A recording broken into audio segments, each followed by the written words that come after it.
what the hell is Retro doing? Also, dude, are you like the bouncer for this universe or what? Also, why you look like Groot? Shut up.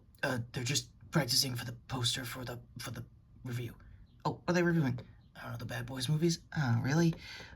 Retro, why the hell am I here? Actually, it's a good question. Why is she here? He's the closest thing to a Marvel/Sony tie so that we don't have a copyright strike on us. Oh, right. Sorry for that, Gwen. Really? Real names? Well, you're technically not supposed to be in this universe, right? Yeah, long story short. And I need to get you civvies? Pretty much. Thanks, TVA. Anyway, hey, everybody, what's up? This is a real busy, in case you can tell, Retrokid. Wait, did you just do that to my wood? Yeah, I did. What are you gonna do about it? You were really out there. You're acting immortal again with your new figure form. Seriously, you gotta stop doing that shit before the new movie comes out. Never! Yeah, well, I'm gonna figure this out. So, with, trying my best to stop a figure down right now on set, let's get to the obvious. Woo! Yeah, in case you can tell, we saw the new Bad Boys, but before we get to that, I have to get my mini reviews of the first 3 movies because I didn't get around to doing retro reviews of them during the pandemic because, yeah, life got busy. Long story short there. So, let's get to the Michael Bay of it all, the 1995 original, before we start anything else. Yeah, you can definitely tell it's the debut of the man as it is Bay to come. I highly recommend Patrick H. Willems' breakdown of this and the sequel. So I won't say much. A lot of the humor for this, the first movie was very of its time, very 1995, and you could definitely very much tell. However, I will not talk points for that because this was basically the movie, along with, I think, Independence Day the following year, was the 1-2 punch that basically made Will Smith a household name in the action business outside of his Fresh Prince days. And for Martin Lawrence, decent comedy. If you were watching his sitcoms at the time, I think they were both in sitcoms. For Martin, in his case, for his self-named show, and Will, obviously, for Fresh Prince. If you saw the humor for that back in the day, you'll get the vibe of the first one pretty easily. The sequel, however, I don't have time, and in case you could tell, I couldn't find an original poster for it, but is Bayos to a T. This was right after, I want to say, Pearl Harbor in 2003, and you can definitely tell he had an axe to grind, not trying to get a Oscar if I was Bay back in the early 2000s. So, with that being said, was there any axe or, I guess, redemption in the last movie? Some, not all. You could definitely tell they're a little, out of it as far as Marcus and, Mike Larry in this case, and Will and, Martin's case. You can definitely tell there's, like, decades in between. You can definitely tell that they haven't done these roles in years. There's a little disjointment, I think, of the comedy, but the action did hold up, 4 years later because the director of this was not Bay this time around, but he got Stanley-style cameos, which is the most Michael Bay I'll probably ever tolerate, I guess, going on forward. So, with that being said, what are my thoughts of the new movie? Let's start with the subplot out of the way. I guess Mark is thinking he's immortal or something. Ah! Much like my host, I guess my co-guest host for this review. Basically, he's got that kind of complex. Yeah, the comedy there is okay.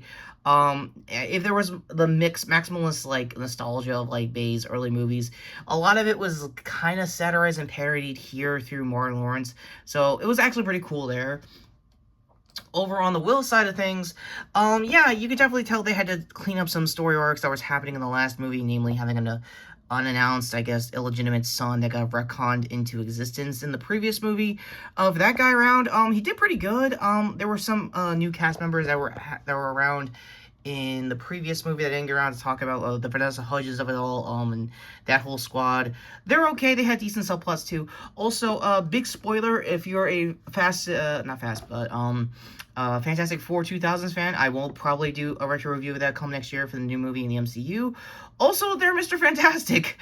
During the Tim story, they showed up as probably the red herring of it all. So again, I won't get into the specifics of how Mike and Marcus go on the run this time around. But I can tell you right now, they were on the run like 5 minutes earlier than I thought, or I guess been on the run less than I thought they would be in the whole movie, being the whole crux of the plot around this time.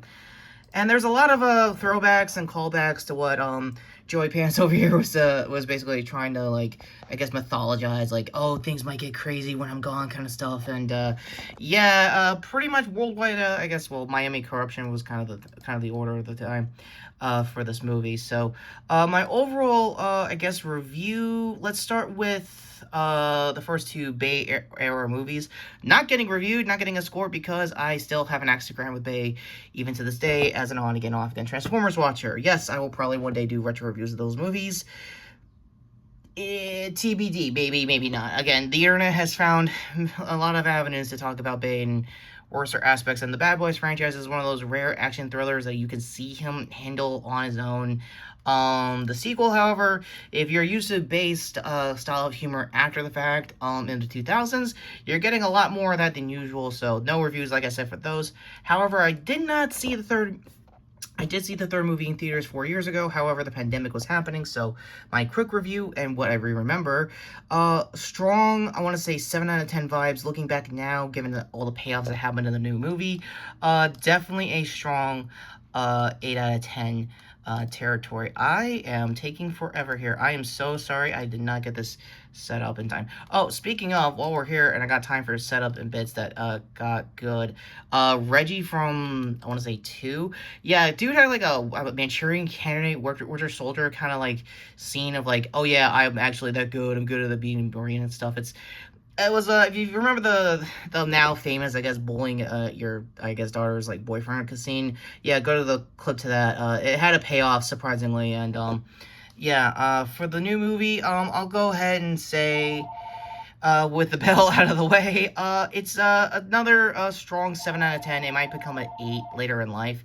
And with the bell out of the way, somebody turn this phone off, it's a close-it! And a very toxic Wade on set, by the way.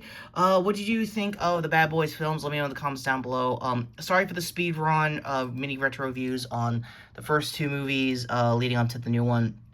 And my bad also for not getting decent thumbnail art, so hope you like the figure form. Can you tell I'm gonna have a very long morning shift coming up next week?